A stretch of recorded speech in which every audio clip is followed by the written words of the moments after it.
You have now arrived at Stadium and Gale. Snap, the kick, it's been blocked again! Oh my! It's been blocked again! He's going to heave one deep down the field. It's going to be to the goal line. It's going to be caught! It's a touchdown! And the Gators have won the game! Tyreek Cleveland! Oh my! I can't believe what I just saw! Dropping back to throw, pops and fires the ball over the middle. It's Dory! It's Dory! Got a touchdown! Dory's got a touchdown! Oh my! Dory's got a touchdown! Hands it off to Harvin. He comes back. Say goodbye. Ahmad Black, in his final game as a Gator, takes it all the way home and sends Urban out a winner. You have now arrived at Stadium and Gale.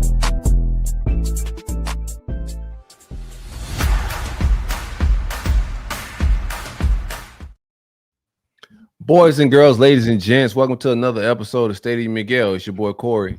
It's Dan. And your boy J Scar 25. What it do, baby? What's up, y'all boys? I like that you did Nick's part, man. Yeah, I got to keep my dog in the loop until he back, man. I got to keep it alive. Already. What's up, fellas? How y'all doing, man? Y'all good with it? Memorial Day weekend? What was the vibes? Well, Memorial. We recorded on Memorial Day. So Memorial Day was great last week. Yeah. Yeah. I think you had one or two alcoholic beverages that day, allegedly. Everything's alleged. It's all alleged. No, it was a nice chill weekend. I'm going to be out of town this weekend, so kept it low key. And we had a bunch of rain here in the Tampa Bay area, so hope everybody stayed safe. A lot of wind. I guess a lot of hail today too. So otherwise, very relaxing weekend for your pal Dan. Yeah, man. I had a crazy one. I literally just got back from Atlanta, an hour ago now, probably. But yeah, I was up in Atlanta for the weekend. Family vibes. Unfortunately, my grandma passed away, so did a little funeral for her. It was nice though. Got to see my dad's side of the family. I don't get to see them too often, so that was good. My kids got to meet my dad's side of the family. You know, they ain't never really see them yet, so it was all good vibes other than the worst part. But she's resting easy now. She was a great woman and all that. Condolences, man. Condolences. Appreciate man. that, brother. Appreciate it. Yeah, I didn't get into a whole lot, man. Graduation. So I dealt with that over the week, and then graduation and parties and all of that type of stuff. So it's just been that type. Summer is here as well. So got to wake up this morning. No car loop. None of those shenanigans. Got some time back on my hands. So I'm just in that summer vibe. Tapping in. Got a big interview coming this week, man. Y'all stay tapped in and tuned with Flow Factory things. So I got a big interview lined up in that capacity. Had Portis on the show last week. So just been working, bro. Got more time to work now. That's it. Also, make sure we got to do an ad read for it, but we got a media event that you guys got to pull up and hang out with us, man. Let's do the ad. We got a special guest joining us here shortly, so let's get into the ad read. Let's get into the show. Lot to talk about today. For sure, we definitely got to tap in. I see Sully in the comments. We'll tap in on that for sure. Stadium and Gale is powered by the great folks at Brun Insurance and Financial Services. Anything you need insured, and I mean anything. Just give Greg a call. He'll let you know if you can insure it. I'll tell you that. From the Panhandle to the Keys, my man Greg insures life, auto, in his words, everything but health. You know, motorcycle, RVs, trailers, most importantly, your home, your cars, all the automobiles, man. Visit bruninsurance.com for a free quote. Don't cost you anything to see if you can save some money. Tariffs is going crazy in the world, man. If you can save some money, eggs is crazy. Eggs is through the roof. They don't affect insurance. It don't affect insurance, man. So if you're trying to save some money, either call 954-789-2204 or bruninsurance.com. Greg, what it do, baby? Shout out to Brun Insurance. We appreciate their sponsorship all of these years, and go check them out. We do want to, again, mention, I just put it in the YouTube chat there, but we are having our Independent Gator Media Day on July 27th, powered by the Sachs Law Group. So go check them out, thesaxlawgroup.com. This will be an event with us, High Top Sports, and Gators Breakdown at First Magnitude Brewing in Gainesville, Florida from 1 p.m. till about 4 p.m. Tickets are going to be $25. You can get them on the website. You can find that on our Twitter, Instagram, or in the YouTube chat. So again, go check that out. We'd love to have you. We are lining up a huge event for you guys at in my opinion, one of the best breweries in Gainesville, maybe the best brewery in Gainesville. We'll take care of you with the heat. There's an indoor-outdoor component of it, but go check that out. Again, Independent Gator Media Day, us, High Top Sports, and Gators Breakdown, presented by the Sachs Law Group. Already, man. Definitely gonna have some players pulling up for the meet and greet with players and all of that. We'll start making announcements here soon, but pull up. This is one of a kind new event that we're trying to make an annual thing. Us independent guys, your favorite podcast between the three. I know you guys enjoy all three, but everybody has their own favorite. But that's what's beautiful about this event. We all collaborating. We'll collaborate on a panel, and then each one of us will have our own little stations to get our own streaming and content. If you can't make it, we definitely be streaming, but it just hits different in person. The beer hit different, the vibes hit different. Big season on the way. Make sure y'all there, man. Tap in with us. Absolutely. So again, you can find that link on our Instagram, social media, X, and the YouTube chat. But again, we hope to see you guys in Gainesville on July 27th from 1 to 4 p.m. at First Magnitude Brewing. You can get tickets at the door, but we'd like you to get them early. Nick will be back soon. He will be able to update you guys on everything that's going on. He will be back soon. He appreciates all of the thoughts and prayers.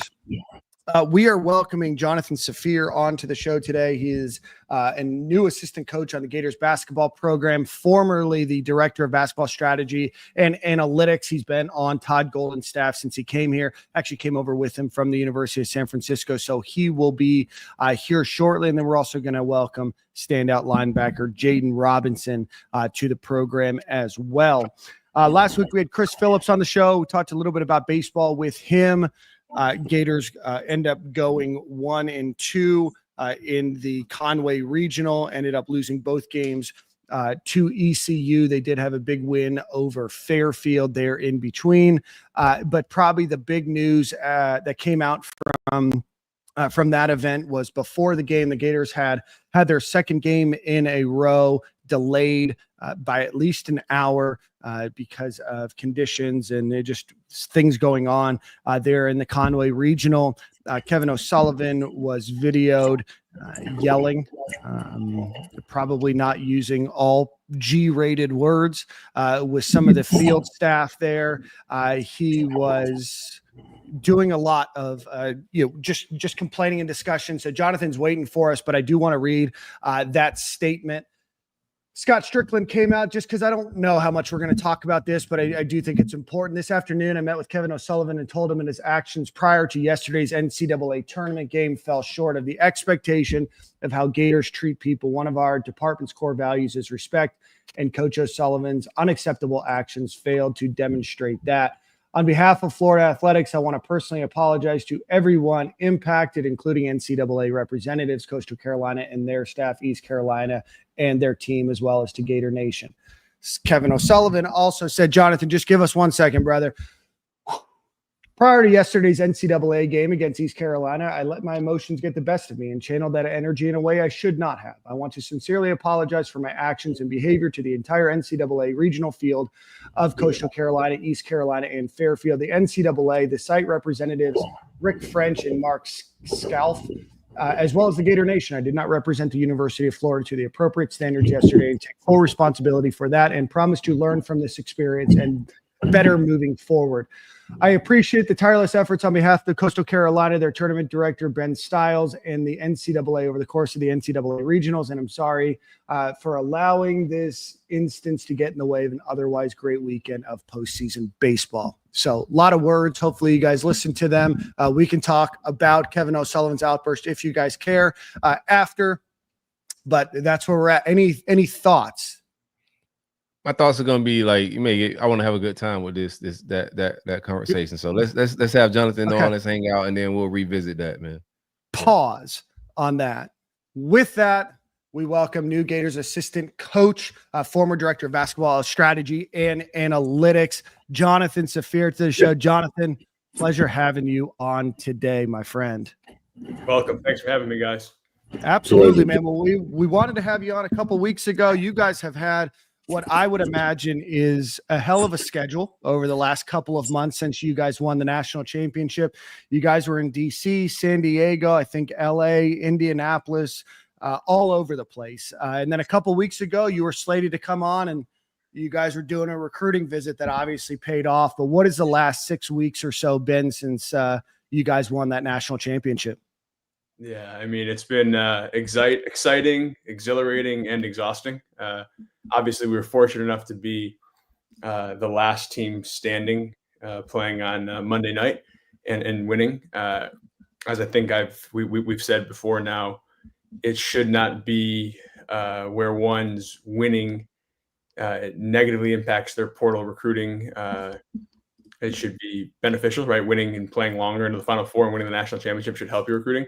Obviously, with the portal opening 2 weeks prior to the Final Four, a lot of teams that had start and players signed, which obviously after we were fortunate enough to win it all, we celebrated as we all should, and then turned right to player retention and portal stuff. And between being the last team standing and then having a player, Alex Condon, make a decision going through the draft process and not deciding until May 27th or May 28th, being one of the last teams, kind of finishing up with the NBA draft process stuff. It's been a whirlwind, that's for sure.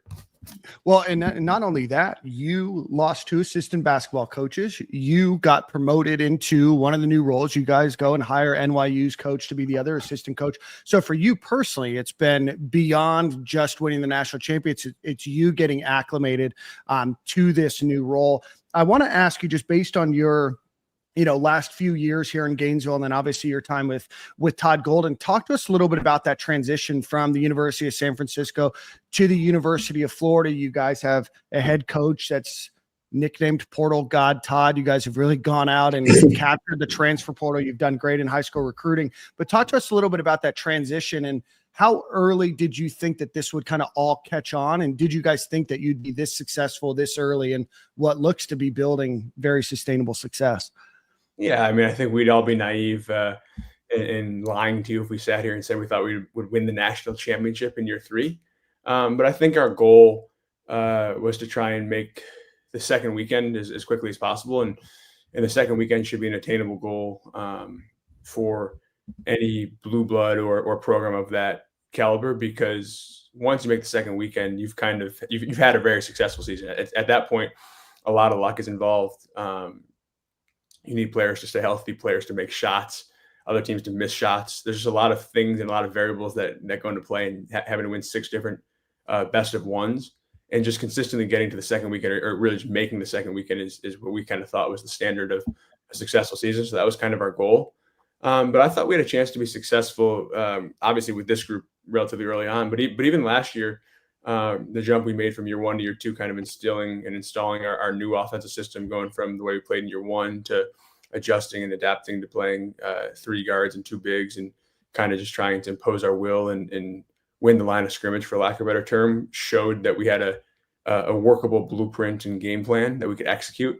And then we were able to fine tune it over the course of a pretty successful second year. And then obviously made quite the jump, going from 24 wins to 36-4 in the national champs in year 3. Jonathan, quick question, man. I know Todd Golden is a heavy analytical guy. How much of analytics versus real life field touch for the game do you guys kind of weigh on with from player acquisition, rotation with the roster, like in every aspect? Yeah, I think analytics impact everything that we do in all aspects of our program, whether, to your point, Corey, whether it's in-game decision-making, 2-for-1s, playing guys through foul trouble, end-of-half fouling. Obviously, you saw the Texas Tech game, end-of-game fouling, scheduling, trying to schedule the right teams, quad 1s, quad 2s, and then some lesser-by opponents, player development, player evaluation, portal recruiting, high school recruiting, you name it. There's not a thing in our program that doesn't have an analytical lens and vantage point to it. But also, to your point, the human element goes into a lot of this stuff, and making sure our guys kind of are not too bogged down while they're playing, right? Like we could play against Todd Pettiford in the Final Four and know that he's really wants to get left. And we could know the stats that once he takes a second or third or fourth dribble going left versus going right, or his finishing percentages. But what we know does not matter. It's what Walter Clayton and Will Richard and Elijah Martin know and can process. And we just want them to know that, hey, he's really good going left. He's not that great going right. And then when he gets around the basket, if it's with his right hand, just defend this guy without fouling, make him kind of finish over us, and just kind of have that stuff in their head, as opposed to, hey, on that second dribble going left, he falls to 30%, but going right, he's only 18%, or on the first dribble going left, he's really in rhythm at 55%. We know those numbers, but we try and do as good of a job as we can, not bogging our guys down with too much. Man, that was a great answer. Yeah, that was a good spot right there. Oh, well spoken, man. I got more like just game questions. How did you celebrate? Like, I know you guys had, like, you enjoyed the win, y'all went on the run, but personally, what was the celebration like for you? How did you enjoy when the final confetti dropped? What was it like for Jonathan? Yeah, it was crazy, man. I was fortunate enough to have my wife there, and then my parents, her parents, my brother, my sister, a couple buddies of mine. So it was awesome. When the final confetti went off, I think there was a big group hug with Coach Golden and Coach Hubby and myself, and then just kind of shook their hands and didn't really know what to do, and saw the confetti falling and who to hug and what to do. I know separately the moment you can kind of see in the back of my screen, there's a picture of us in the Final Four after we won the Final Four game, or after we won the Elite Eight game to go to the Final Four. And I'll never forget, obviously that was quite the heroic comeback. But when my wife was fortunate enough to get on the floor, just seeing her, she was just crying her eyes out of excitement and enthusiasm. It was a special moment for me. Have you gotten the chance to like settle in that you guys are national champions? Because like I said, you had to hit the transfer portal, which you guys did exceedingly well. You guys got a couple of top prospects that were in the transfer portal. You had to get through signing day with Ingram and the rest of them. You had to go and travel all this way. Has it really like settled in that you guys have won the national championship and that you're going to go into next season likely as a top 5 team? Expectations are going to be different, but talk to me about like how you've mentally processed all that, because you've just been jet setting all over the U.S. since you guys like you got a new job, like everything. Honestly, no. I don't think it's setting really for any of us, right? We kind of laugh about it like we're national champs, and just it's still surreal.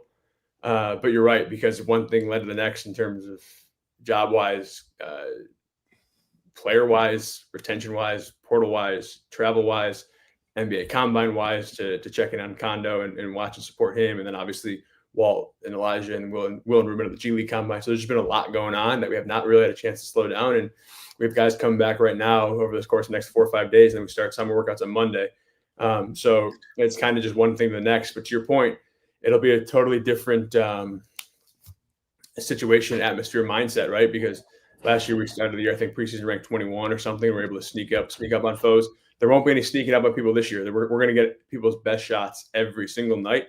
Sure. And we're gonna have expectations in media and coverage and discussions about the Florida Gators from now until we tip the ball up on November 3rd, and then from November 3rd until hopefully the last game of the season next year on April 8th or whatever it is on that Monday night in Indianapolis next year. And that's just the reality. Fortunately for us, I don't know if there's anybody better to discuss expectations and environments and all the above, and having been there and done that than one of our assistants in Torian Greens. I think he'll play a huge role in just kind of managing it all. And that goes for obviously the championship returners and the key players, Tommy and Kondo and Ruben and Micah. But it goes for Boogie and Xavier too. They're coming in. The team, the Florida Gators they're coming into is different. That program is different than the program and expectations wise than the one that Elijah Martin joined last year, the one that Ruben Chinyelu joined last year, the one that Walter Clayton joined 2 years ago. So it comes with a lot. You guys saw, I think you guys saw Elijah's quote. I'm sure you saw Elijah's quote after we won the national championship. If you don't put on that jersey, don't consider coming to Florida if you don't want the smoke. For real. Yeah. So obviously the national championship was the best game hands down for you, but any other game to you throughout the course of the season that was real memorable for you, and or you just saw the players really come together and as one to kind of be like, wow, we really got a chance? Like, was there any game in the point of the season that kind of had you feeling like we could do this? The UNC game, which is basically a road game in Charlotte, with about 90% UNC fans and a packed Charlotte Hornets Stadium. Right, that's hard. When we're down 4 at the under 4 media after having a comfortable first half lead, and then I think up 9 or so at halftime, and then them snap and then coming back right away to start the second half. We went down 4, 81-77, I think it was, or whatever it was at the under 4 media. And Elijah just sitting there, the experience that part of our recruiting cell and having him was how he'd been there before and been to where we want to go, which was the Final Four at FAU. Just sitting there saying it's winning time, and not breaking stride and not looking nervous and just staying calm and like, let's go, guys. It's what we practice for. It's winning time. And we went out and won that final 4 minutes by 8. And that was a key turning point just in terms of our mentality more than anything. Obviously, UNC turned out to be just okay relative to some of our other opponents. So not necessarily a turning opponent, but a turning point in terms of the mentality of like, we're here. And then from a national relevance standpoint in top 5 status, the home win by 30 against Tennessee, and then beating Auburn by 9 on the road in the game we're up by 20, I think in parts of the second half without Elijah Martin, we're obviously like, holy cow, we got a chance. Yeah, I think Elijah Martin don't get enough credit for all he's done this season. Everybody on the Walter Clayton train, but obviously both of them are phenomenal players. But just looking at Elijah's game, I feel like he came from nothing. Both of them came from nothing, and honestly, I think he deserved just as much flowers as Walter, to be honest. I think we had the best backer in the country. I think Walt was probably, or arguably, the best player in the country. I thought Elijah was maybe one of the most impactful, and like you said, most underrated. But don't sleep on Will. Will was obviously fantastic, and Denzel is really good for us throughout the course of the year too, in a fourth guard role. So, how do you go ahead, Corey?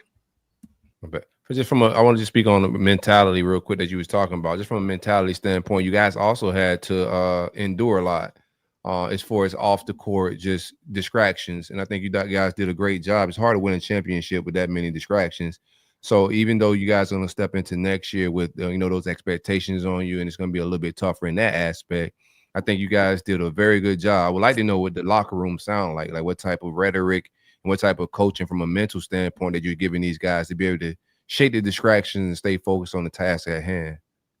Yeah, I assume you mean from this past year. And I think that was Elijah played a huge role in that. Obviously, we're not in the locker room day to day before practice or things of that nature, but we're around the guys and then talk to them after the game and things of that nature. But I just think the experience, the composure, the mentality, the mindset all played huge and vital roles. And then just honestly having great competitors.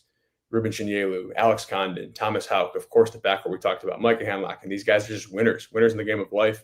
And they're going to be successful, hopefully playing basketball for a long time post the University of Florida, but successful whatever they do. And that really goes top to bottom for this roster. We had a roster that was super well connected, had great chemistry. Everyone knew their role, accepted their role. And then really the key part is they all started the role.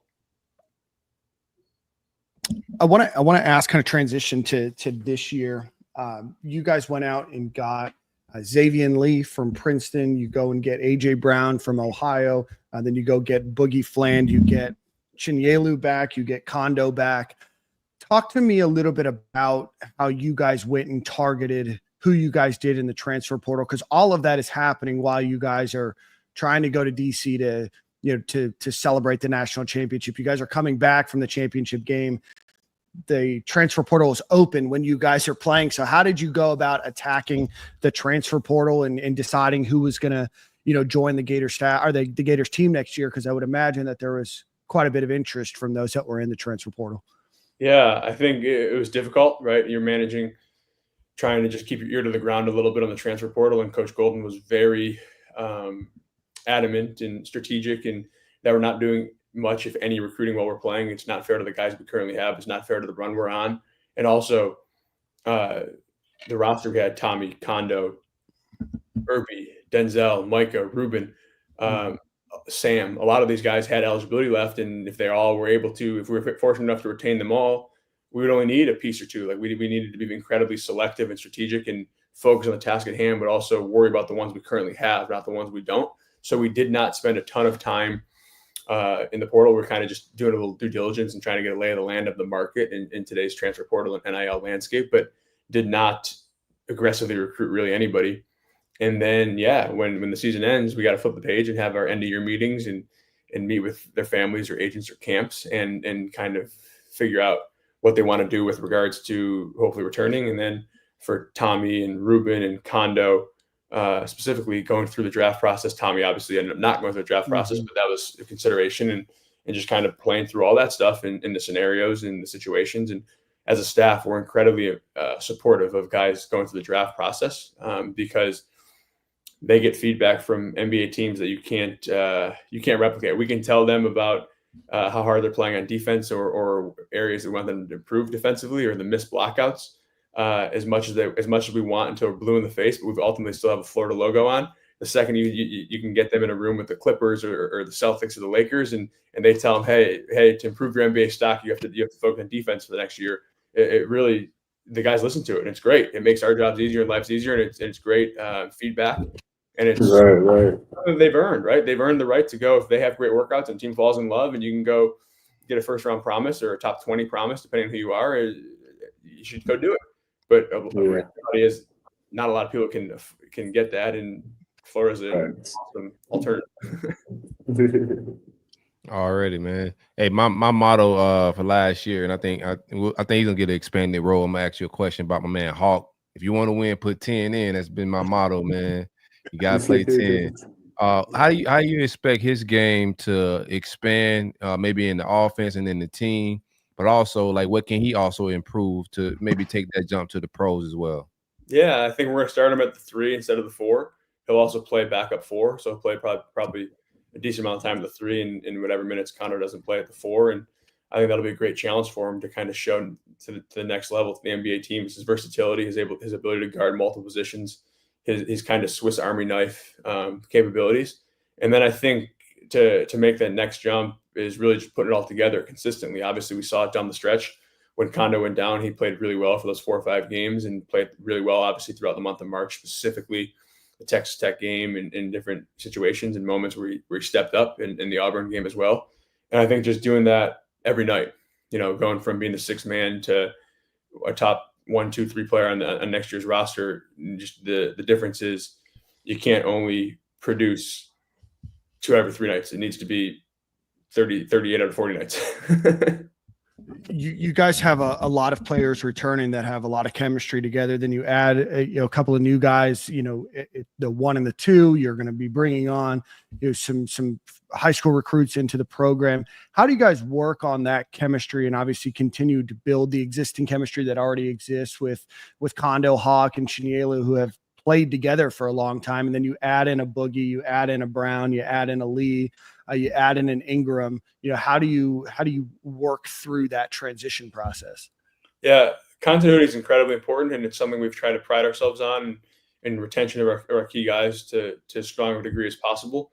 And then the chemistry part, you hope you kind of drill it in recruiting by recruiting guys with great attitudes, great work ethics, and guys who really want to be Florida Gators. And if they check all 3 of those boxes, then generally not only will they succeed, but they'll approach each day the right way and have a desire to work together with their teammates to sacrifice towards a common goal. And once you've got that, it's kind of putting the melting pot together and kind of stirring it all up in the summertime and having workouts together and going through some battles together and some sweat equity together. And then just some team bonding activities too, kind of tying it all together. And hopefully that by the time our summer period ends in the end of July, these guys, they already feel like brothers, and then they go home for 2 or 3 weeks and come back ready to attack a new season in August. Love it. You guys got any final questions before we let them get out of here?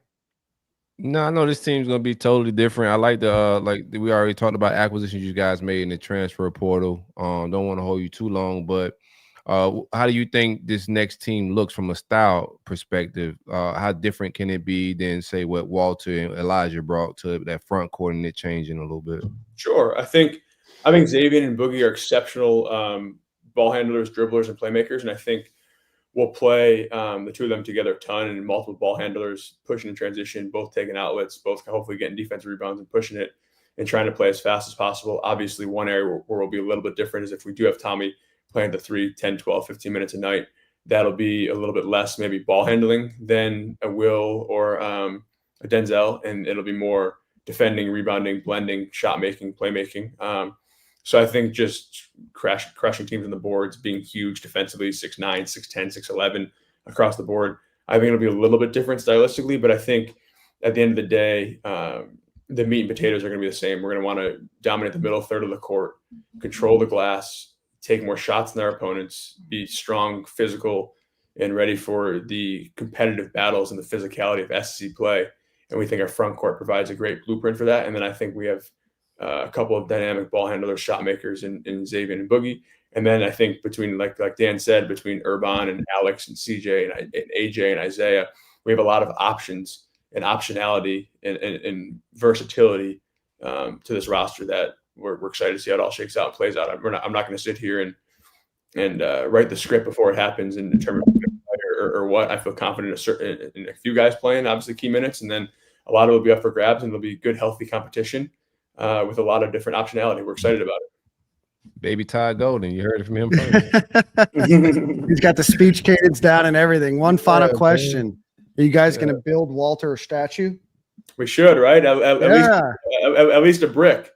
Yeah, at least we gotta get a statue. We need a statue. Well, we owe the what do they call me before that 0607 team, those guys that Noah and Horford, we owe those guys some love too, and then of course obviously need to give our own Walt a ton of love, appreciation, adulation, praise, whether it's a brick, a jersey, a statue, all of the above, because whatever you want to say about it, whatever you want to say, it's that and more. He's earned it. He deserves it.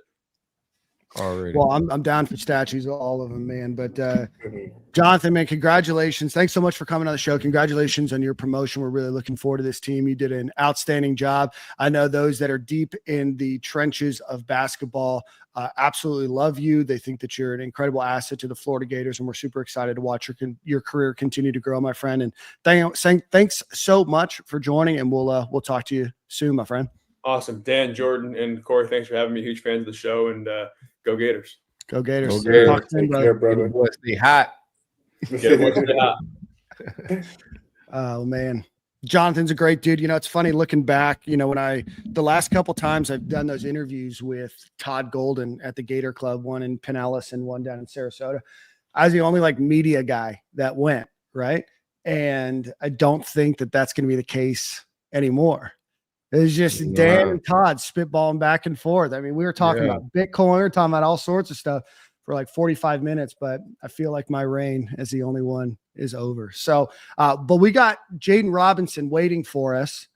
So we'll touch on this interview and then we'll comment on Kevin O'Sullivan after that. But before we do that, let's give a quick shout out to our friends at Homefield Apparel. Go visit homefieldapparel.com. Use promo code Stadium and Gale. Get 15% off of your order. Baseball season's over, but you can still get one of those pullovers. They obviously have the basketball, football, track and field, some old retro Gators logos as well. So go visit homefieldapparel.com. Use promo code Stadium and Gale, all one word at checkout. We'll get you 15% off of your order for that first time you're using your email address. So I'm not telling you that you can't use the code more than once. I'm just telling you can only use it once per email address. So go visit homefieldapparel.com, promo code Stadium and Gale at checkout. With that, we're going to welcome standout linebacker Jaden Robinson to the show. Jaden, how are you, my friend? I'm doing good. Nice to meet everybody. Nice to meet you too, brother. Likewise, Jaden, man. I appreciate Corey for helping you set this up. Jaden, I asked this question to start every interview. Talk to us a little bit about your recruitment to the University of Florida. Man, my recruitment to the University of Florida was actually awesome for me. I actually got the offer going into my senior year, and man, as soon as I got the offer, I knew I was coming home because it was very close to home, and I love being able the connection with Coach Napier, and it was just great. What was your official visits? How many official visits did you take, and which programs was it? I took one official visit to Florida. Well, I had took one going to my in my senior year. That's when I shut everything down. Really, it was already shut down. But also, I took one to Maryland. I had a couple set up, but man, when I got the offer from Florida, I had shut everything down. Did you grow up as Florida as a childhood team? Nah, I actually didn't, man. Who'd you cheer for, man? You can't say it. Man, I was an FSU fan growing up. I know Lake City split, brother. Yeah, man. I don't like to hear that, though. But that I like flipping a Florida State fan, man. Whenever we can flip a Florida State fan, let's do it. We flipped Dante Fowler too, man. Yeah. Yeah. You guys, talk to us about your first couple years. You played primarily a backup role your first couple years at UF, slated to start this year on a linebacking core that is getting some praise by some national media, but definitely still a little bit of an under the radar group in terms of how I think you guys are going to perform. Talk to us about those first couple years, what you learned. Obviously, you had a couple new coaches in there, but talk to us about that acclimation process and just what that first couple years at UF was like. Man, my freshman year was really like a learning experience for me, just being able like to travel every game, see what it's like at those away games, man, at those hostile environments. I felt like that pretty much like helped me prepare going into my sophomore year, like seeing what it's gonna be like. And then like last year, like you said, like started the season off with like a backup role due to like some couple of injuries and stuff, being able to just go out there and play a lot and just really just keep mastering my craft every game. You're one of my favorite Gators. Go ahead. No, go that linebacker room. Just speaking on the linebacker room that you were just talking about, I think it's before Shamar declared pro. I talked about on this show of like somebody like we love Shamar, but we may want to nudge him pro just because the room is very talented. There's a lot of guys in there, and in this day of transfer portal, NIL, like it's hard to keep that many talented kids because like where the snaps at. So Shamar ended up going pro. But what was his mentorship like when you guys joined the team? I know he's one of those guys that like to teach the younger players. What was his relationship like with you? Man, Shamar was like my big brother. Like soon as I got here, because he was actually my roommate. Like soon as I had got into Florida over there at Stadium House, he really was just taught me the ropes to everything. Really, like every time he was watching film, I'm trying to watch film with him. He going to get extra work. I'm following behind him. That's pretty much how that went with me and Shamar. Okay, I like that, man. What's the competition like in that room? Like it's a three-headed monster right now with you. And we keep saying three-head, but it's really four with Aaron Childs, you, and then you have Pup and also Miles Graham. Four guys, they're four killers, starting to get some attention. And I was a little nervous about that, even with the transfer portal, wondering if one of you guys may both, be selfish to get more snaps, more money, whatever it may be. What's the culture like that Billy is instilling for you guys to sit around and be patient and play as a group, knowing that it takes a group of guys to make a championship run? Like, what's that culture like that's keeping you guys intact?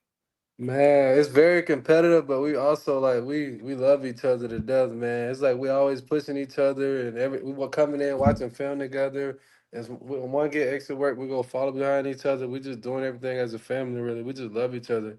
That's pretty much how it is in the background. So I got a quick one for you. How's your relationship with Coach Mike P, man? I was my boy at my time there in Florida. Cool dude, real laid back. He real reasonable and real at the same time. So I know how it go, man. I just want to know how you feel about him. How has it been at your time at Florida with him being as your coach? Man, I love Coach Mike P because, like, back in high school when I was getting like recruited from South Carolina, that's who I was like mainly having a great connection he was with at him. Carolina for a bit. And then he ended up coming to Florida, so it just went very well. And also, like my back at the time in high school, my high school coaches that also played with him back in Florida, they had known him pretty well. Oh, okay. So y'all boys been connected. That's real. Yeah. Who are your coaches? I had Demetria Jackson and also Shay Showers and actually and Mark Campbell. That played at Florida. Mark Campbell, Cole Mark. Yeah. Coach Campbell. I want to give a shout out, super chat here. Watch this kid play in person at the playoff game his senior year when Lake City, Columbia, and Escambia played, and he dominated the game. Thanks, Anthony. For that, I do have a specific request. My better half is from Lake City. She's wondering if you're a fan of Ken's. Ken's Barbecue? Yeah. Yes, sir. She said that they have great fried okra over there, but she's a big fan. So now you towards the end of the season, last 4 games of the season, you became a starter. You're going into this season as a starter. With that, especially as a linebacker, there's a lot of leadership that comes with that responsibility and with that role. How have you embraced and kind of stepped up into that role? Really, it started as like me embracing that role, like being in the locker room and the linebacker room, really. Like with Aaron and Miles and just being around those guys and just like trying to give them the little bit of tips I can give them. That really like where it started, and just being like a leader to that room, really. And like a lot of the young guys coming in, just being able to help them with little stuff. Who in the linebacker room just you're impressed with outside of yourself? Like, you know, in that room, you're impressed with in the weight room. In the weight room? Yeah. We got, I say Miles and Aaron. Yeah. Aaron looked like an alien out there. You know what I mean? Yeah. They look like it. I got another question for you from the running back room. You know, you guys got to face them. Who do you not want to run into? I know you're a linebacker. You want all the smoke. I want all the smoke, nigga. Line them all up. Man, like, really, who's the biggest competition in that inside drill when it's all muddy and it's straight run? Like, who's causing the most havoc out of that very intimidating running back room? Man, really, I'm be real with you. Both of those, that running back room is legit though. All those guys will give you something different. Like, you know, you get Jacoby. He's very elusive though as well. JB, he's like a little bigger, a little bit, but like, and also KD, he run very hard as well. But man, the whole I ain't gonna say either one of them, man. I'd rather see either one of them. I really don't care. They both bet on the show. They listen, Jaden. They listen. They're ready for it. Yeah. I don't got a question for you. I got a request. I request that when y'all boys go to training camp this year, every day you go to team run, I want you to be ready to look out for blood for the boys. You hear me? I want the boys to go through pain for team run. You feel me? That's when it should get real competitive and real sticky out there. So that's all I want to see, man. I'm gonna try to come catch a couple practices if I can. I want to see what y'all boys got going on this year, but I can't wait for the season. Yes, sir. Me too. Good. Jaden, towards the end of last season, you guys obviously go on a run, a winning streak there. You guys end the bowl season with a victory over Tulane. This offseason seems like it's a little bit different expectation wise than it has been the last 2 years you've been at Florida. How are you guys mentally preparing for that with some expectations, maybe top 15, and you know, an expectation that the defense is going to continue to improve on what you guys did last season? How are you guys handling that mentally? Man, mentally, we're really not even like looking at it that way. Like mentally, like we feel like we have unfinished business, like to like handle this year. Cause like last year, how we ended the season, I feel like we should have played that way like throughout the whole season. So guys, really, we coming in with that mindset. Like we're trying to go all the way this year. So we're not really even paying attention to all like the rankings and stuff though. But everybody got the same goal this year though. Is George Gums like, you know, in the locker room? Does he live up to the hype, man? Yeah, he live up more than the hype. George, George, you catch George in the weight room, locker room, always yelling, excited, jumping up and down. Weight room, always he's leading the pack in the weight room as well. That's what's up, man. Yeah. Does he have the aux cord too? Nah, he don't get the aux too much. Nah, he just Who's got everybody the aux? going. And the aux, I say Sap like to get on the aux a lot. Brian County. That's the least surprising information I've ever heard. Well, you put y'all boys on that heme, that FCG heme. Who you listening to pregame, man? Pregame, it really depends. You know, I play a little bit of young boy some games.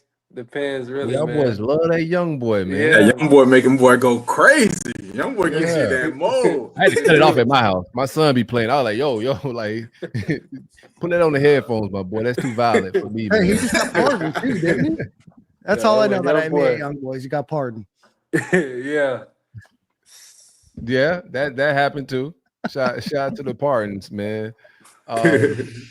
What do you do like outside of the game, man? Like what keeps you, I know you love football and so much of y'all time goes to this game, but you know, what are you doing outside of the game when you got downtime? Man, I'm pretty boring. I either sit home, I'm gonna play the game some, or on the weekends go back home, see my family. I just be relaxing. You're a real football player, time. Yeah. You got a little time to yourself. You just want to chill. You ain't got nothing. Yeah. I feel that. What's your favorite stadium to play in besides the Swamp?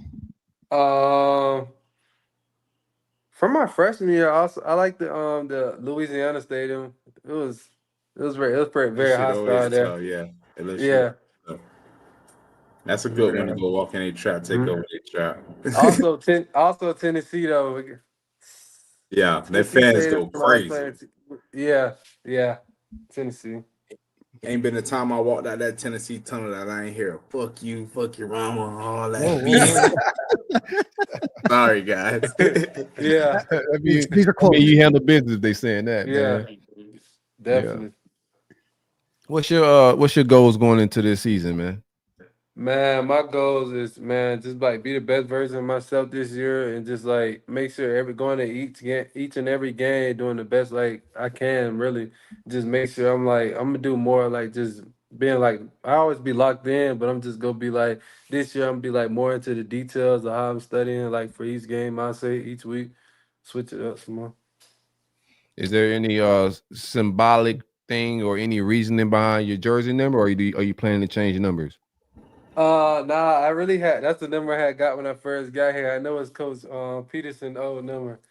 Yeah. With that, yeah. You got That was my hockey number, so I support it. Yeah. Check him out. You got any pregame rituals that you do, or something that you always got to do every pregame, day before? Who knows? Game day of, anything that you always do, and you got your little superstitions you got to do. What is it, if so? Really, man, just put my headphones on, walk to the game. I walk through you walk through the Gator walk, get to the tunnel, get to the locker room, sit down, relax, listen to some music. Really, that's all I really do. Relax, get ready for the game. Yeah, that's the way to do it. The calm before the storm. I like that. Yes, What coach is the most hype? Hype. Oh man, Coach Chapman be hype before the game. Coach I can Chapman see be that. hype. I can say Coach Chapman be hype. Definitely. You might have found a clip of him like throwing the clipboard down on the ground before the game, getting us hyped up. Definitely. That's crazy. Now, who's in that front seven? That front four, we lost a couple guys with Caleb and not Caleb. Caleb's coming back. With Jackson, Cam Jackson, and also Big 21. What are you looking forward to with that front four, the new guys that are in front of you? We know Caleb is going to do his thing, but what are you hearing from the younger guys or seeing? Man, I say like with the young guys, them coming in, they coming in full effort every day of practice, giving it all they got for sure. But like we coming back with that front four, you still got Gum, Sap, Caleb, and Makai. Also, he got a couple snaps last year down in that interior. I thought it was pretty good. Yeah. I think Burrow is going to be one of those dudes. I know just the fans wanting to go get some Porter guys at defensive tackle at that spot. But I'm just a fan of playing these young boys, man. We got them out the recruiting trail for a reason. We beat top teams for them. Play the young boys early. I think Michael Burrow is going to have a good year, but linebackers are only good as that front four in front of them. You feel me? So for real, especially when they come to stopping that run.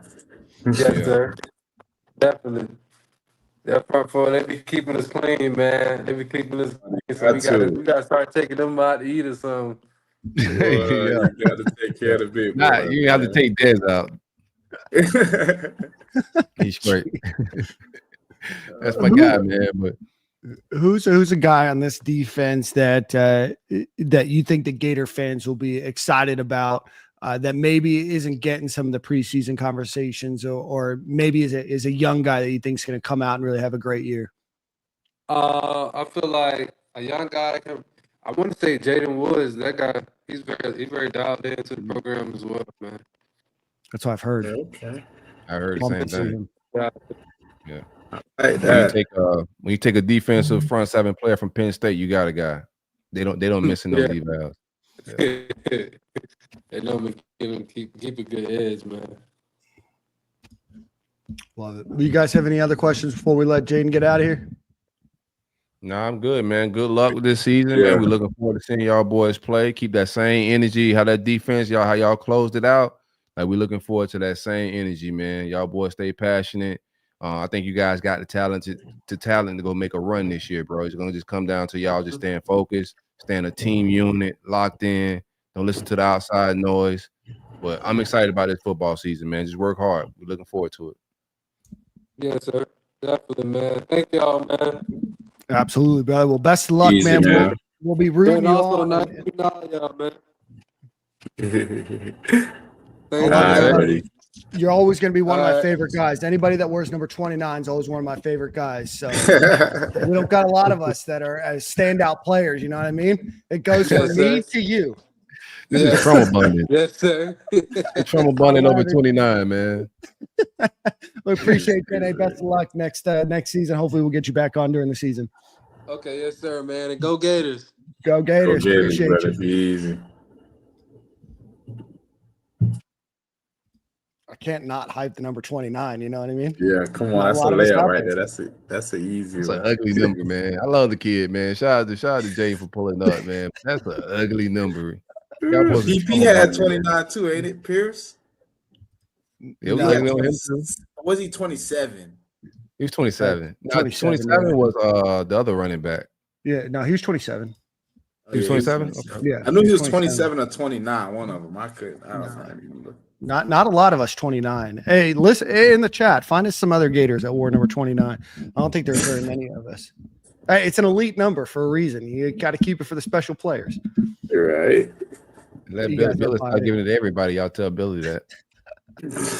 Let's do a quick ad read, and then we'll get back to Kevin O'Sullivan. All right, let's do it in reverse order, actually. A quick shout out to our friends over at Game Time Sidekicks. Got a shirt here, got a cup here from Game Time Sidekicks. Go visit GameTimeSidekicks.com. Use promo code Stadium15 at checkout. Great guy. There are a couple great guys that run the business. A Gator fan in Knoxville. Tyler, who's an incredible dude. They make great products. Keep your hot drinks hot, your cold drinks cold. Go support them.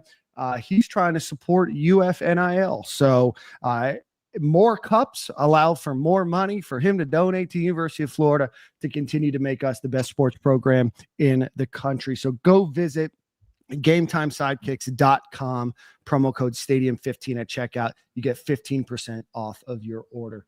Number 29, Eric Rutledge. Great pull. Of course, Brandon knows. Brandon knows. I can always everything. count on Brandon. I can always count Brandon on knows Brandon. everything Gator, bro. Brandon has the entire list of people that have worn 29 memorized. I have no doubt. Absolutely. All right. Let's talk Jaden Robinson. Let's talk a little linebacker. And then we'll, like I said, we'll go in reverse order here. Who are you most excited about for the Gators? So obviously you have Pup and Jaden as juniors. You have Childs and Graham as sophomores. You have Ty Jackson and Miles Jackson. No, what was it? What's his? Oh gosh, what's the other guy's last name? You trying to 561 boy? It's Ty. No, Ty Jackson is who I said. The other linebacker is. Sorry, I should have this information handy. No, maybe I'm mistaken. So the five of them, those are your five. Sorry, I thought I was missing somebody else that signed in this class. No. We got one killer out of the 561. He a real killer. I think he plays as well. I like Jaden. Miles Johnson. There it is. Miles Johnson. Brandon is the executive producer of the show at this point. Oh yeah. But you were saying who am I most excited about? Like who? Yeah. Who are you most excited about out of that list? Miles Johnson, Ty Jackson, Miles Graham. You can see where the confusion came. Aaron Childs, Jaden Robinson, and Pup Howard. Say Miles Graham for me. I feel like he got some high expectations coming into this season, and I want to see if he can fulfill that, as well as he got a big opportunity in front of him, man. I feel like he has a good role model in his father, so I'm interested to see what he'll do with the ball in his court, and I want to see him do some big things this year. Yeah. Man, I feel like Jaden's just always around the ball, but I'm really, really excited about this whole crew. But there was something about watching the season, especially towards the end of the season. Obviously, he became a starter, I think, with 4 games left in the season. There's just something about the way that he played. I know he had a big game against Texas A&M, although a loss. He had a big game there. He had a big game against Tennessee. And then I just felt like as the season went on, he really just was always around the ball. Whether he made the tackle or not, he was always one of the first guys there. So I'm really excited about Jaden Robinson, and I think he's a great glue piece to Pup Howard and Miles Graham. And obviously, you're going to see a lot of Childs. You're going to see some of Ty Jackson too, but there's just something that sticks out to me about the way that Jaden Robinson plays. And I think I even said that during the season too. So go check the tapes. For sure. 100% you did. I'm gonna go. I like both of y'all. So that room is loaded, bro. There's no bad direction to go. Yeah, Janoris did wear 29, huh? Yeah, I think he switched like 2 games into the season though. That's So that very doesn't good, count, man. Brandon. Keep going back. Good for that kid. I'm gonna go. The spring game was just crazy with Aaron Childs, man. Like that dude is a man child. Like, and I know they're giving him some looks at that edge as well. He's a versatile guy. But I think Aaron Childs is gonna be just another unblockable monster. Size wise, he just brings something different to the table. Miles Graham, I think, is the ultimate leader in that room. You get a lot of Brandon Spikes, vibes when he speaks. We spoke to his dad about that quality and him taking that on as a freshman. He's starting to be vocal. So I think that room is balanced, bro. You get a little bit of everything, like it's a lot of talent, a lot of different personalities, but I think you get a little bit of everything to make a complete room. Absolutely. We got some breaking news. You guys want to hear it? Definitely. If it's good news. Well, I think it'll make a lot of Gator fans happy. Houston is hiring Florida's Chris Couch as its new special teams coordinator. Oh, I got that tea like last week too. Oh, wow. Well, yeah. Breaking news to me though. So it just got announced 2 minutes ago. So yeah, Chris Couch no longer able to be a break for breaking special news. Teams issue. We don't get to break a lot of news on the show. Only recording once a week. It's hard to break news. Sometimes we're behind the news. We're going to try to switch that up, by the way, when it comes closer to football season. We might be adding another episode or 2, and we might be having a couple of different podcasts joining the network, but stay tuned. Chris Couch. I don't have a lot of hot takes. I know he was a scapegoat. I know that there was a lot of issues with special teams. I don't know what was his responsibility, what wasn't. Billy he may come back to Twitter now. Gator fans ran him off that, so he may come back. Yeah, there's a number of people. I know Harrison's going to be jumping for joy right now. It's going to be like the Gators won the national championship. All right. Social media again now in Houston. The expectations are lower in Houston. He should be able to navigate these social media streets. Yeah. At first, I was confused when I read the tweet because I wasn't sure if it's the Houston Texans or not. But Texans would be crazy. He's going to join Austin Armstrong. Maybe Austin Armstrong putting a word of advice. Prayers up for Houston, man. Yeah. Just letting the buffets know he's coming to town. All right, let's go back. Jonathan Safir, I thought great interview, great guy. Sounds exactly like Todd Golden. I know he's a California guy, like Todd is, but sounds exactly like him. Has his speaking cadence down, knows what to say. Anything surprise you or any takeaways from that interview? No, dude, sharp. I thought he spoke very well, talked just like Todd. He knows his he just articulates. He knows his numbers. Well. Yeah.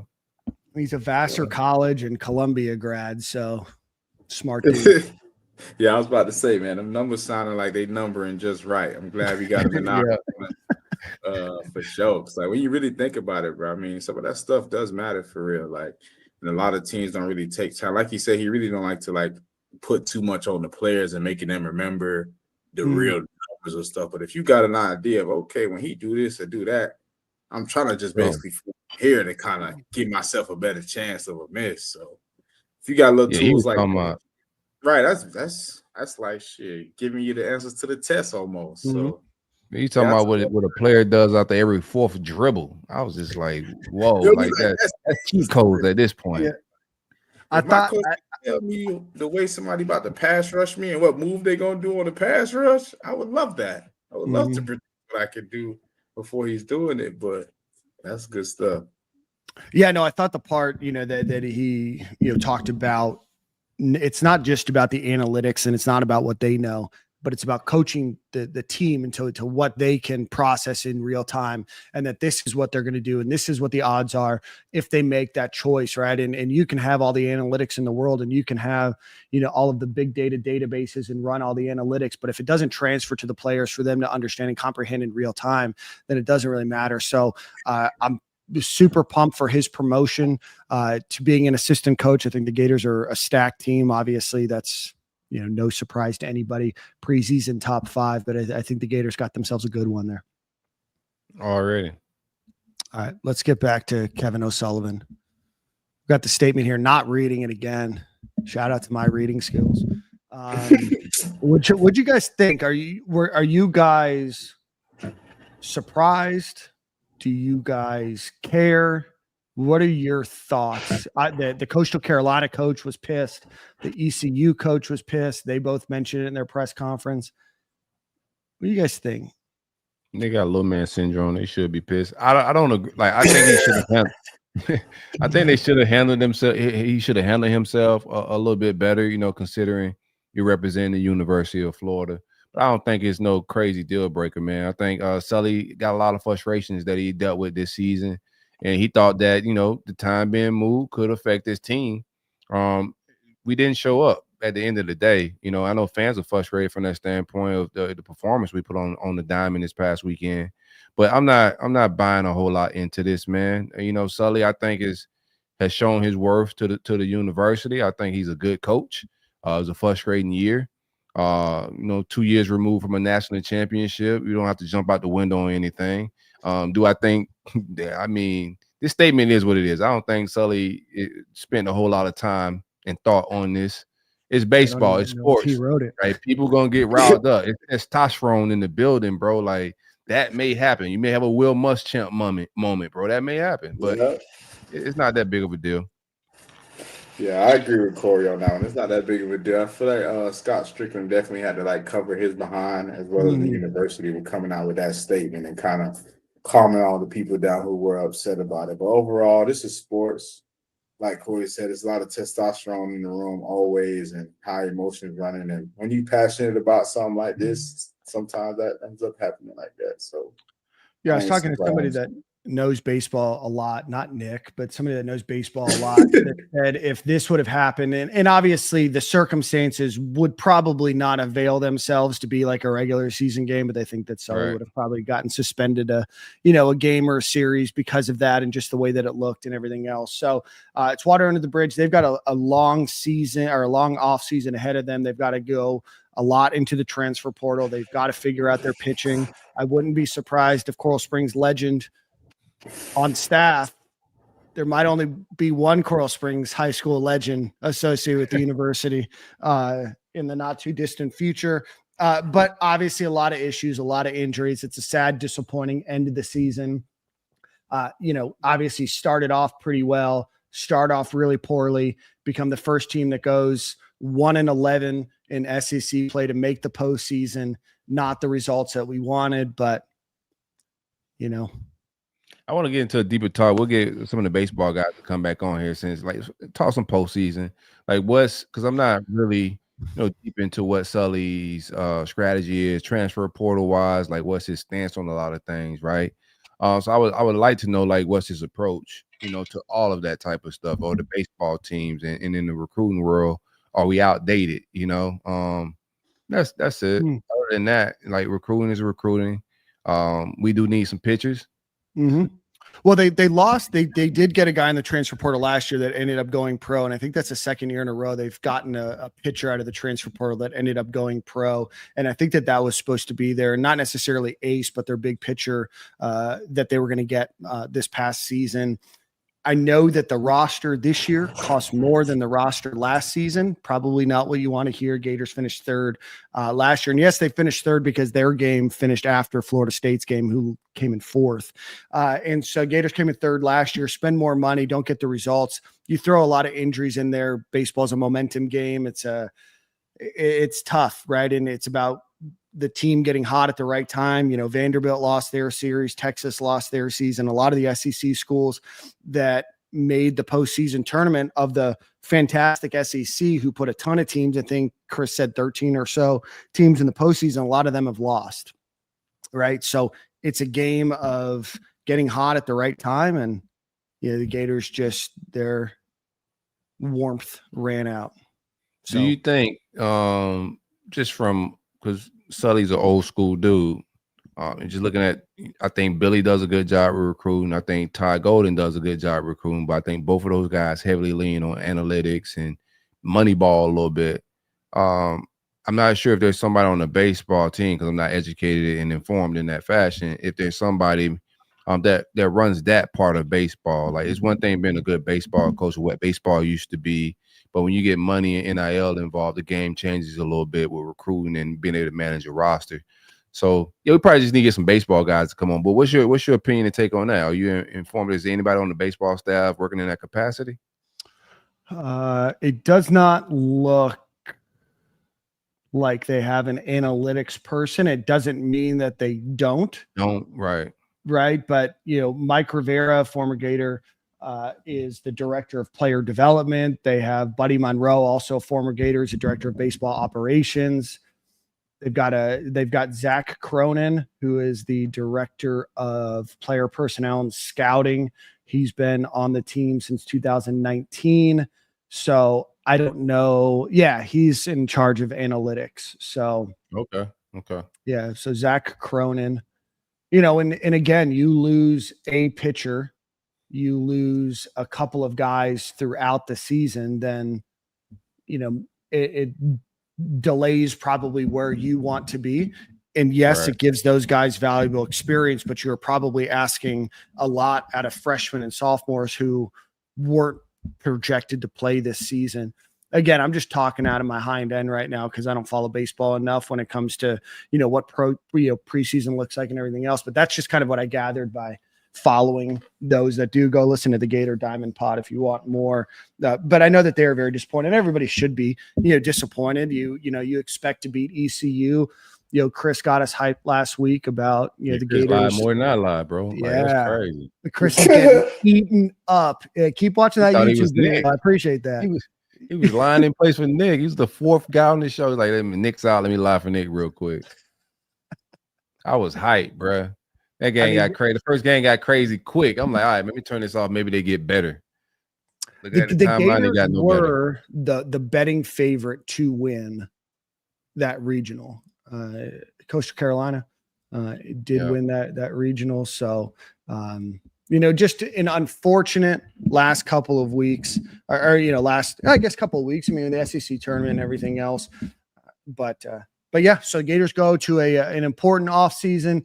I expect, not that I've heard of anything, but, I expect there will probably be changes being made and, hopefully the Gators are able to rebound.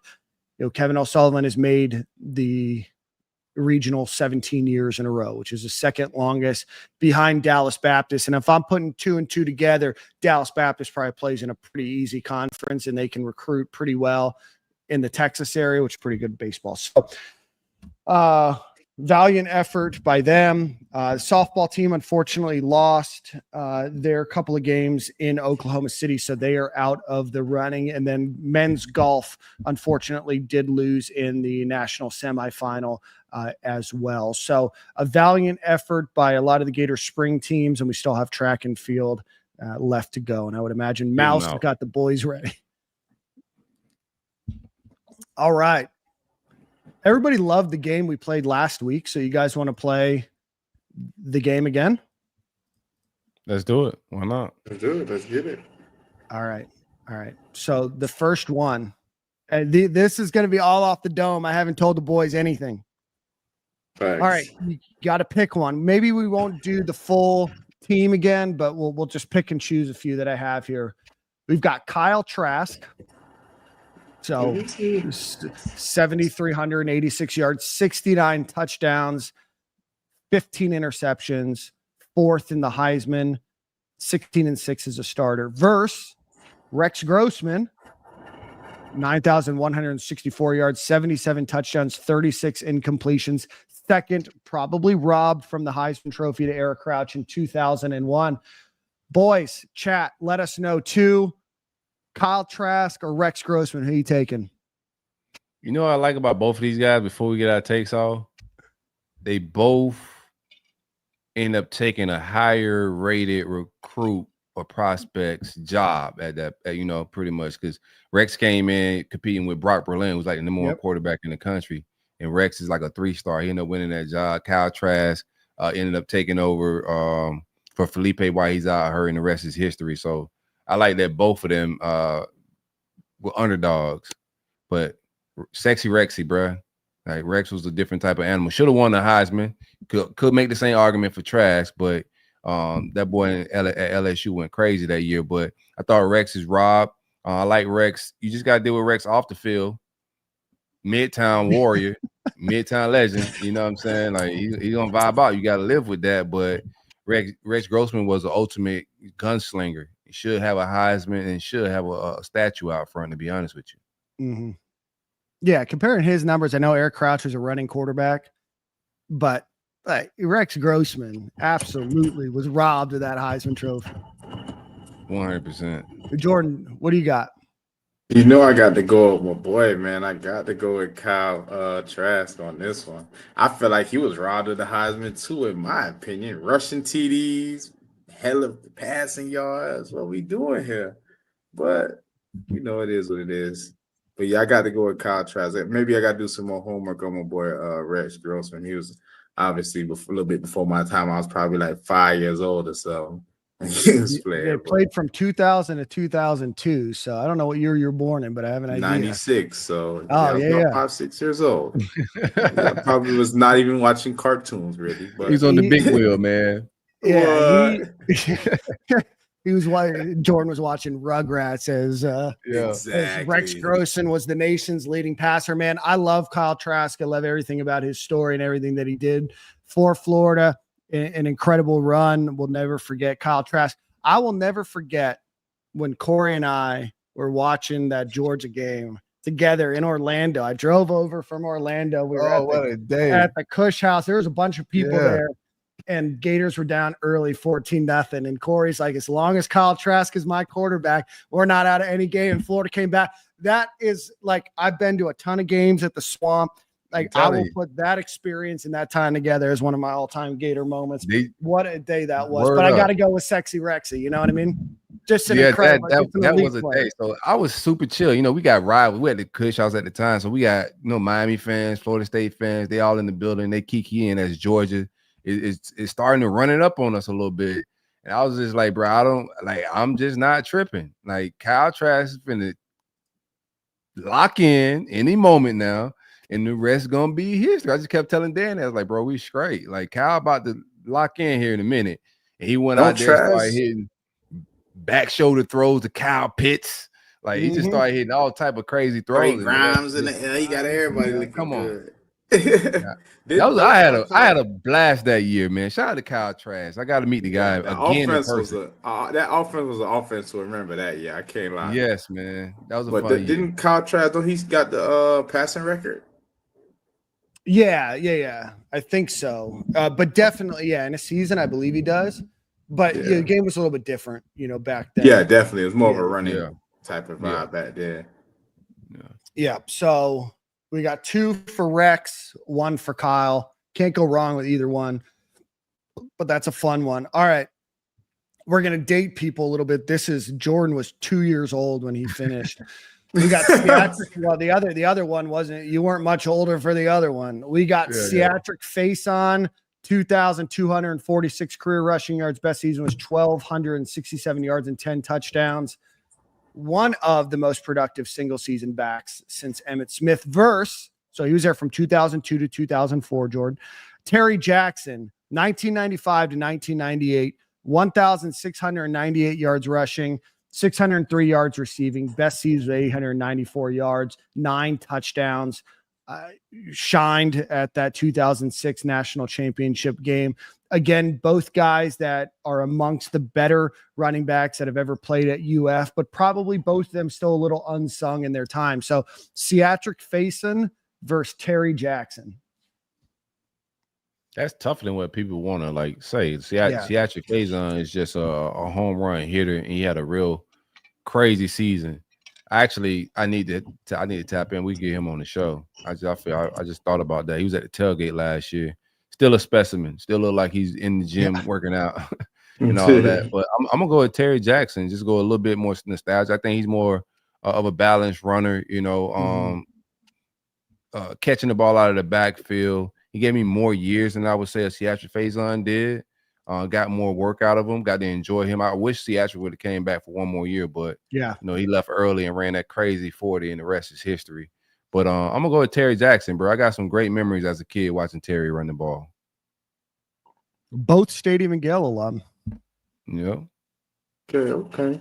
Jordan, this is your position, brother. Terry Jackson or Seatric Faison? I know you I think weren't I'm born. I wasn't born. I'm doing a little homework right now as we talk. But I think I like Seattle Faison for this one. I feel like he was killer speed, home Crazy run hitters speed. kind of deal. Yeah.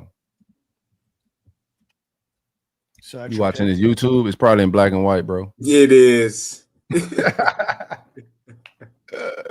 It's probably in black and white. Yeah, I think everybody remembers that national championship in that season for the fun and gun, right? You had Danny Werfel, Kelly Riddell, Anthony Jacquez Green. Just everything about that team was just throw the ball deep or get the ball to Jock or Riddell and make them miss. I don't know if that team is as successful if they don't have Terry Jackson as a threat there as well. So again, a very different offense, very different team in a different time as well. I think Seatric Faison statistically was a better rusher, but I think Terry Jackson and the threat of Terry Jackson, and certainly the offense threw the ball a bit more. I think I'm going to go with Terry Jackson, man. He's just kind of an unsung Gator hero that maybe a lot of people don't know about because he didn't put up the most yards and wasn't, the leading scorer for a team. So, but love Seatric Faison ton. I don't think Seattle had to share the rock with most people either. Like he was the bell cow. Yeah, absolutely. All right, here's a fun one. Jordan, you were alive for both of these. both played at UF at the same time. Both came to UF as quarterbacks and both ended up at tight ends. Corey, I think that you said you had an interesting hypothetical, so we'll touch that after. So we got Jordan Reed, 79 receptions, 945 yards. Wish it was 80 career receptions, if you know what I'm talking about. 6 touchdowns, 45 catches, 559 was his best season versus Trey Burton, 20 career touchdowns, 976 receptions. Played, utility, played a little quarterback, a lot of tight end, wide receiver, and fullback. Who are you picking, Jordan Reed or Trey Burton? Give me Trey. That Kentucky game was crazy. 6 touchdowns? Yeah, it was crazy. He really won that game, put us on his back, man. Everybody knew what was coming. Pause. And he still did what he had to do, man. Give me Trey all day. Okay. Jordan? I think I got to go with Jay Reed for this one, man. I love Trey too. I actually know him a little bit personally, but I feel like Jay Reed was a beast at UF as well as in the league. So I think I'm going with Jay Reed for this one. I wish you didn't have that fumble, man. Hey, players mess up too, man. Yeah, they do, man. Yeah, they do. But I could still wish you didn't have that fumble, Jordan. I was supposed to go to a concert that night. I just stayed home. I just stay home, bro. Like, man, that was when I really loved like football, Gator football to a different level, bro. He fumbled that joint, man. Halloween weekend. I remember it like it was yesterday. He was having a good game too, and then anywho. Dang. So you're picking Burton? You're picking Jordan Reed? I'll pick different players. I think I got to go Trey Burton. I got to go Trey Burton. Both had good NFL careers. Good NFL careers. Both played in that NFC East. Trey Burton, known for the Philly special. But yeah, no, I think I'm going to go Trey Burton. But that was a tough one for me. Both great Gators. All right. You guys want to go? I'm going to talk about wide receiver here. We're not going to talk about it, but I would love to do a Carlos Alvarez versus Ricky Natil. But Jordan's parents probably weren't even born when Carlos Alvarez played. The Cuban Comet. We had him on the show. That was a great episode. That was a great episode. So Carlos Alvarez versus Ricky Natil. Think about that one. I've got Chris Doering. This is going to be an interesting one. I got Chris Doering versus Chad Jackson. Chad, I got my C players mixed up. Chad Jackson is who showed up at the tailgate. Now see has your face on. That's tough, man. But I'm gonna go Chris Doran. Mm-hmm. Chris Doran was UF record. Chris Doran was straight up nasty. Like do not get it twisted, bro. Like Chris Doran was him. I didn't know how white boy was getting open, but he was getting open. I don't know how he was doing it, but he was doing it. Give me Chris Doran, bro. Like, yeah, I'm checking him out right now. You had to be there. You had to be there for sure. Hands wasn't dropping nothing. You know, was getting open. Wasn't doing no crazy celebrating, nothing fancy. You know, none of that, bro. Just go back to the huddle. He a blue collar worker, huh? He just coach's son. Okay. Yeah, high motor guy. Yeah, high motor. Yeah, first in, last out, Jordan. Yeah. Hard to go against something like that. I'm gonna have to ride out with Chris myself. Yeah, no, Chad Jackson obviously had an incredible year. Brandon Connell, of course, knows all the facts you need to know about Chris Doering. If you're not watching on YouTube, Brandon is our encyclopedia here. Chris Doering wore no gloves. No gloves. I don't know if a wide receiver could do that now, but Jack Nicholson's son did it. Jack Nicholson's son did it. Grandson, yeah, he wore no gloves. That tight end from Florida State. Chad Jackson had an unbelievable year that year before he got drafted by the Patriots. But Chris Doering, Gator legend there. I also had Jack Jackson versus Travis McGriff, but I think I got to give Jordan a little bit of like time. McGriff was another. Bro, you gotta let me do my homework next time. I mean, that's why we're not doing it. You know what I mean? But these boys is a little bit before my time. I ain't gonna lie to people now. I ain't never seen him. I'm gonna tell you. McGriff was another one, dog. McGriff was a straight up dog. Like that little white boy got busy, like straight up. Shout out to McGriff. Is he still around? We need to hit him up. Yeah. Travis McGriff is still around. I think he has a mortgage company in Gainesville. I think him and Chris Doering are Big fan of Travis McGriff. Brandon's going to tell me I'm wrong. All right, let's go to returner utility. We had a bad one last week, so I put this one together. We got Solomon Patton versus Freddie Swain. That's a good one. So Solomon Patton took over right after Brandon James did. 26.1 yards per return, one kickoff return for a touchdown, a lot of explosive returns. And then Freddie Swain, 2 punt return touchdowns, obviously was key for the Gators at that wide receiver position as well. But Solomon Patton versus Freddie Swain. That's a tough one, man. But the hashtag of Swain to the swamp is going to sway me. Corey started that. Yeah, bro. They was about to let that kid go somewhere else, bro. In the timeline, I had to recruit him. Freddie Swain was, bro. It's hard. That's a tough one. Yeah, that's a tough one. Because that boy had jets now. Patton had Solo got busy. Yeah. What? I think he had one of those games where he scored in like 3 different ways too, right? If I'm not mistaken. He might have. I think he threw one, caught one, ran one. And I think him and Jaquez are the only ones that do that or something like that. I may be wrong. Brandon, correct me. Callaway was Brandon got scoring all them ways, right?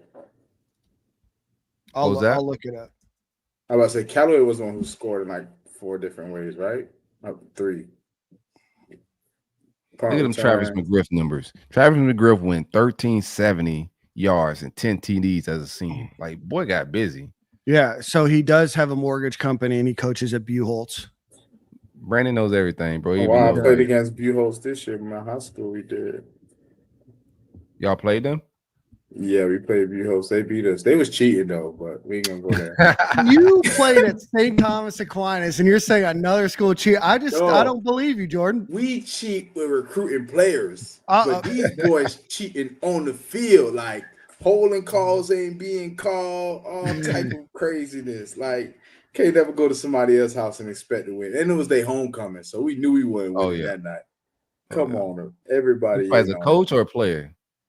Oh, as a coach, I went there with Newman this year. Oh, my bad. I was like, yeah. We would have St. Thomas playing, but oh, well. All right. So who do you guys have? Patton or Patton, Solomon Patton or Freddie Swain? Don't go Swain, man. Just cause. Yeah, I got to go with my country boy Swain on this one. Ocala's finest. Ocala's finest, bro. Yeah, I think Solomon Patton's getting lost in his explosiveness. I know Freddie Swain was very explosive too. Just for S's and G's, I'm going to go with Solomon Patton. All right, let's see here. A lot of people were upset that we didn't have Lito Shepherd last week. So let's do a comparison to Lito Shepherd. There's a lot of names you can go with, right? Vernon Hargraves. Who else? Janoris Jenkins, Joe Hayden, the guys that we talked about last week. Sorry. I had my list pulled up and then I clicked out of it, so I got to go find him. All right, so Lito Shepherd versus, we'll start with Vernon Hargraves. Give me VH3 all day. Oh boy, the internet is going to be mad at you. They're gonna be mad at me too. Give me Vern. The internet's going to be mad at you. The internet's gonna be mad, but Vern came in freshman, and he was like, the league ain't paying out for him how I did, but in college, he was that boy. Yeah, he just, I'm not gonna even discuss the pro stuff, but in college, bro, he showed up. This is my second favorite Gator DB, bro. I got, Joe is one, then Vern's two for me. Vern came in, that Miami game, almost won us that game. He almost returned the pick to get us that dub. But, from freshman year on, like, he was the best corner on our team, and he locked down the side of the field, like legit locked down.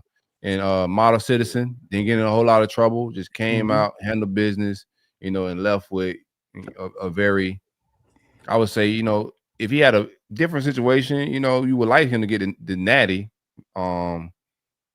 Did Lito get a natty? No.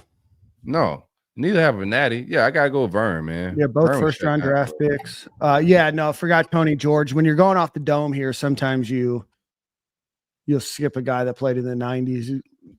Tony George played for the Gators, Jordan, back when they won the 96 national championship. Okay, so when I was coming out the womb, got it. Pause. Yeah. So I'm going to go Lito Shepherd. Obviously, I think that Vernon Hargraves was great. I thought that Vernon maybe regressed a little bit, maybe that junior year, or maybe it was a little, I don't want to say checked out. That's the wrong word. But maybe wasn't as much a little bit. I'm sorry? I think him and Hendo both did it, where they were kind of protecting themselves for the draft a little bit. Yeah. I think times were different, right? Like now the money that you can make compared to the money that you made then, but Lito Shepherd was a nostalgic pick for me. Both very similar, both All-Americans, both all SEC players themselves. But I love Lito Shepherd, man. There's just something about Lito Shepherd in my memory. So I'm going off nothing more than just who I liked more when I was growing up, and that's all. I graduated around the same time Lito was playing ball. I think he's a year or two older than me. He's out in Jacksonville killing. And I went to the state game where they played Glade Central, and it was at the Swamp. So, like, watching them guys while this is active, while I'm in high school, Lito was probably the best corner in the state that year. And you got just getting a little nostalgic for the fans back then. But you're in the Swamp, Reigns versus Glade Central. You got a Florida Gator commit at receiver with Reggie Vickers versus Lito Shepherd at corner. Like, it was a barn burner of a game. If you can find that on YouTube, definitely go back and watch, man. But they played the state championships in the Swamp for like, I think 2 or 3 years while I was in high school, which was dope. All right, let's see here. All right, I'm going to ask you guys to use your imagination here a little bit, because this guy was often injured. And now feel free if you want to replace him. I've got Mike P, 249 career tackles, 127 tackles in one season, which is nuts to me. 1996 national championship, physical, tough guy. And then I've got, for the other linebacker, just because they're similar and injuries really hindered this person, so I want you to use your little imaginations here. I got Alex Anzalone. And that's not a bad one, though. Well, thank you, Jordan. I appreciate that. That's a good one. Who would you pick, Mike P or Alex A? Again, Man, that's a statistically, tough Mike one. P wins, but Yeah, Mike P. Definitely Like, rolling with Mike P, but Angelon was definitely a beast and very, very underrated. Obviously, due to a lot of injuries as well, but he still managed to fight through them and gave his best yeah, efforts when he could. Was a part of a really good defense. Still found his way to play with a great linebacker room. So obviously, it showed that he was a baller. no, he was an animal. But Mike P was And smart Mike as P. hell too. Yeah, I mean, athletically, he was fast, sideline to sidelines. It was a reason why he played in the NFL as long as he did. You know, even with the injuries that he had, right? He's still getting burned, still collecting them checks. But Mike P, just at the times running like linebackers actually do different things at that time too. Yeah. But between the tackles, downhill, like Mike P, Johnny Rutledge, that combination of boys playing together, they brought pressure for sure. absolutely. I was So about to get another you story, got- but I ain't gonna do it to y'all this time. You going Mike P, Corey? Yeah, Mike P. Jordan, you're going Mike P? Yeah, I might be with it. Yeah. I'm gonna go Mike P. It would have been awesome to see. I mean, Alex Angeloni in the time that he had with the Gators was incredible. Still playing in the NFL. Mike P, 14 years in the NFL himself too. So this is the last one we've got. Carlos Dunlap, 19 and a half career sacks, 26 and a half career tackles for loss. The MVP of the BCS title game, and then Dante Fowler. 14 and a half career tacks, 33 tackles for loss. So Carlos Dunlap versus Dante Fowler Jr. Give me 6. Yeah, I'm about to say, yeah, I'm going with the 6 guy. Can't lie. Yeah, going with 8. and Dunlap gotta like if Dunlap would have, you know, showed up sober, you know, he wouldn't have got that DUI, bro. Like Tebow might have not cried. He was not sober, and he got pulled over, you know? Yeah, and then we got to see Tebow tears. But I think if Dunlap plays that game versus Bama, I think we have a different outcome, to be real with you. Bama just they had their way that game a little bit with us. And we definitely missed Dunlap that game. So 6 guy, bro, like it was just different when Dante every snap, it was pressure. It was fun to watch. The dancing in between tackles, I mean, in between plays was like everything. That energy was different, bro.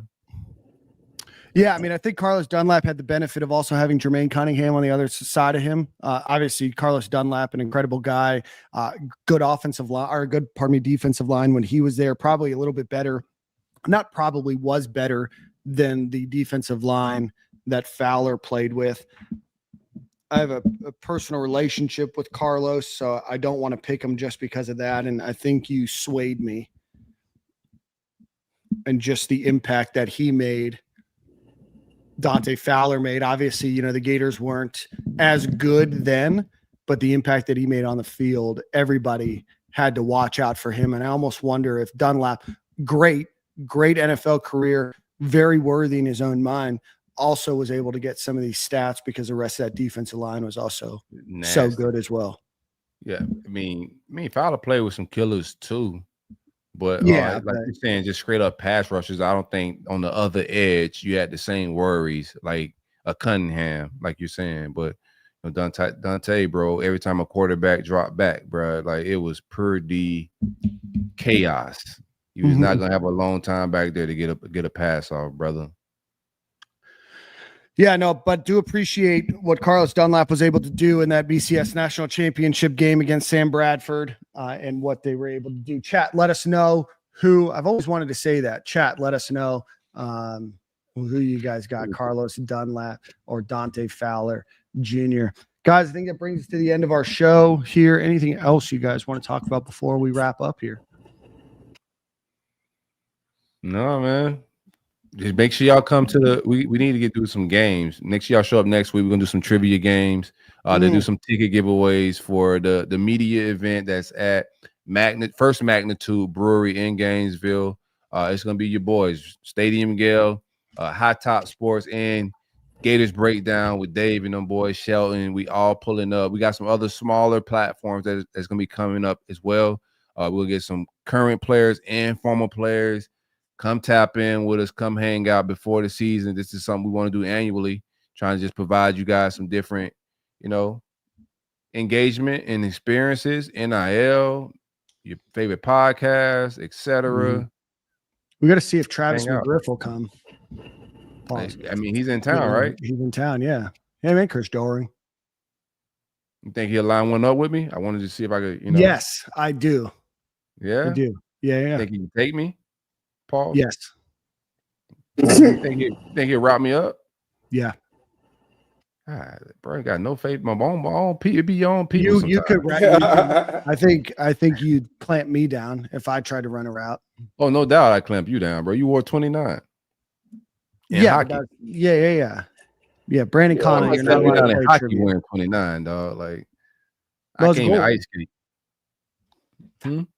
I was a goalie, so 29 was an acceptable number. If I was out there as a forward, then that's an ugly number for a forward. But for a netminder, who do you guys got? The Panthers or the Oilers? I mean, we gotta go Florida, right? Come on, man. Lifelong Florida Panthers fan Jordan Scarlett and Corey Knowles giving their takes on. Hey, I like lightning in the Panthers. Sunrise It depends for on a the year. long time, man. I was right by the Panthers my whole life, so it's I cheer for whoever was winning in hockey, man. I was cheering for the Lightning a few years ago when You they were. went on I their appreciate run. that. Yeah, bro. I'm just what I'm here for. Meant a lot to me. Meant a lot. All right, guys. So again, we appreciate Jonathan Safir for coming on the show. We appreciate Jaden Robinson for joining the show. And of course, one final ad read for our friends over at Alumni Hall. If you're looking for anything Florida Gators related, go visit them in Gainesville on Archer Road, right near that Chick-fil-A that has 3 drive-thrus and magically still has a line around the building. Go visit alumnihall.com. Anything that you want, from national championship stuff, the football stuff, to basketball polos. Father's Day is not too far away. He doesn't want a tie and he doesn't want a pair of socks. Go get him some Florida Gators wear from Alumni Hall. Go visit Alumni Hall in Gainesville, and tell them Stadium and Gale sent you as well, or go visit alumnihall.com. Yeah, Corey, no branding on the trivia. Brandon, you can shoot the BTS, bro. We don't need you to ruin the game. Brandon's got to buy his own ticket to the tailgate, or to the Independent Gator Media Day anyway. Those are the rules. Gonna make him buy the ticket and do the BTS, huh? Yeah. Corey, you got song of the week, so I'll let you think about that. If you're watching on YouTube, before you leave, hit the like button. If you're watching on X, please hit that share button. It helps us. If you're not following us, please do. It helps the algorithms, helps everything else that we're trying to do. We've got a lot lined up for you guys this off season as we get into football season, which I know you're excited about. We're going to bring on some players. We're going to bring on some former players. We're going to bring on some assistant coaches. We're going to bring on some head coaches. A lot of things in the works right now for you guys, and then stay tuned. We've got a lot of announcements about what we might be doing content-wise over the next couple months that hopefully allows us to give you guys more content. We appreciate you guys rocking with us each and every week. Corey, what do you got for us? I'm trying to see what type of advice I want to give y'all, man. Nah, I'm not gonna go with that. All right, I'm overthinking it. Let me get La Noche. That's LANOCHE. Song called Navy Blue. Like it. Yeah, deep joint. Check it out. Let it sizzle in your spirit. Very good. Very good. Well, we'll see you guys same corner, same time next week. Thanks everybody for watching.